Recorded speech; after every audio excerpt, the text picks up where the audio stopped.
ins and outs of these and the little nitty gritty details, what are your thoughts on this new impending system that we will be doing on future podcast trips? Regardless of which coast. Let me add that. Regardless of coast, it doesn't matter. We can't escape it. It is Disney Genie. It's imminent. 3 wishes. Huh? So, all right, let me say this. All right.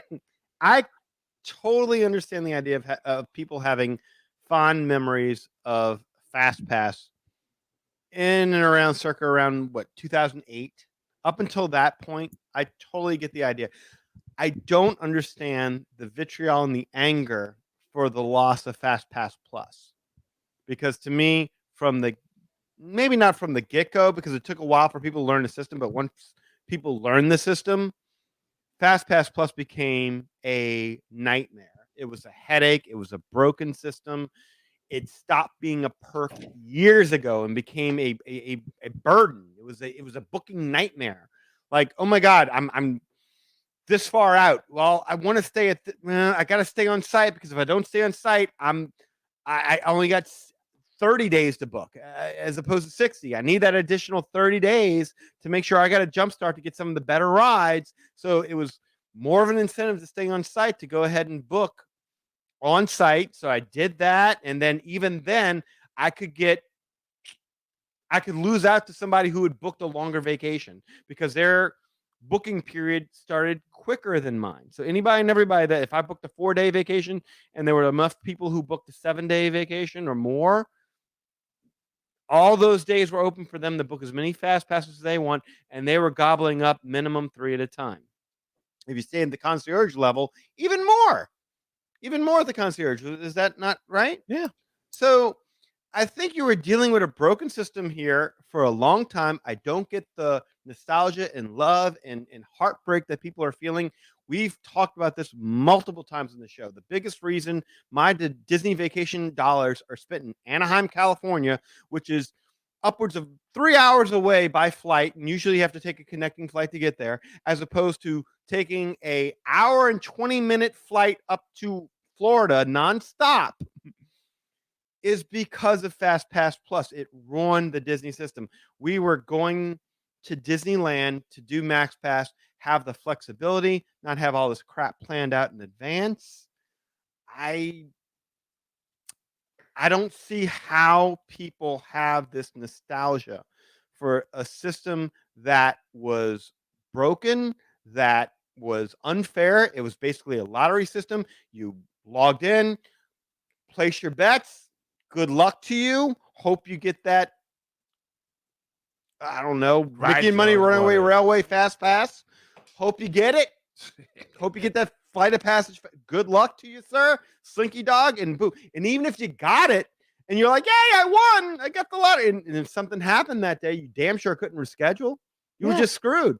If your kid got sick or you had to go back to the room for something, that's it. It's just done. It's over. Yeah, and more to your point, I think even in that Disney video, they even admitted that, because they said something to the effect of like, one thing we've heard from it was like Casey Kasem, right? One thing we've heard from I said the same thing. Yeah, from our guests, it's like they like the ability to do things on the same day they visit the parks, something to that effect. You know what I mean? They didn't want to do that ahead of time, so they freely admitted that. Imagine that, wanting to go on vacation and not have to have everything heavily scheduled and regimented and meticulously planned out months in advance. Imagine just going there and waking up when you wake up and doing what you want when you feel like doing it. La-di-da-di-da, yeah. Who knew? Yeah, no, I mean, gosh. I'm just saying, the whole the whole thing that kept that Disney Fast Pass Plus system going was, get your 3 fast passes now. Get rid of them as soon as you walk into the park, so you get to book more and more and more and more fast passes. That was it. It was a competition style system. People were on their phones constantly refreshing the app. Oh man, I got to find something. All I have is the dregs that are left over from what everyone has already picked out of. Good. Like, I finally got rid of all 3 fast passes. Now I need to find something good.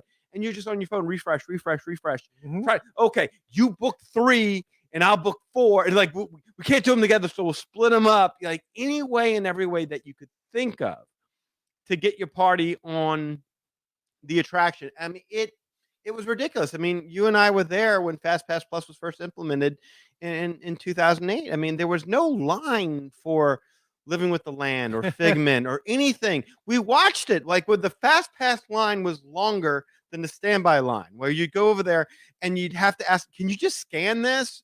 And we can just walk in the standby. Like, no, you got to go down this little aisle and you got to go up and back and forth through these switchbacks where there was nobody there. But what they knew, what they were smart enough to know that we didn't know until as time went on, is that as you kept forcing people to go into these standby queues because attractions no one cared about or no one really wanted to ride all that much, when you force them to go into them so that way they can quote unquote free the three, yes, as you free put the it, three, yeah, free the original three, so that you can start booking fast passes on the fly, you started artificially inflating the standby lines. And now the standby lines are much longer for attractions that there was never standby lines for before. So it was a completely crap system. And credit to Bob Iger, he deserves that blame. When My Magic Plus started, and FastPass worked great. When Bob Iger took over and My Magic Plus started and FastPass Plus started, it just started going to hell. And it became a booking nightmare. It was almost like, yeah, what did you get? Did you get that? Oh man, I crapped out. No, I didn't get it. I got this.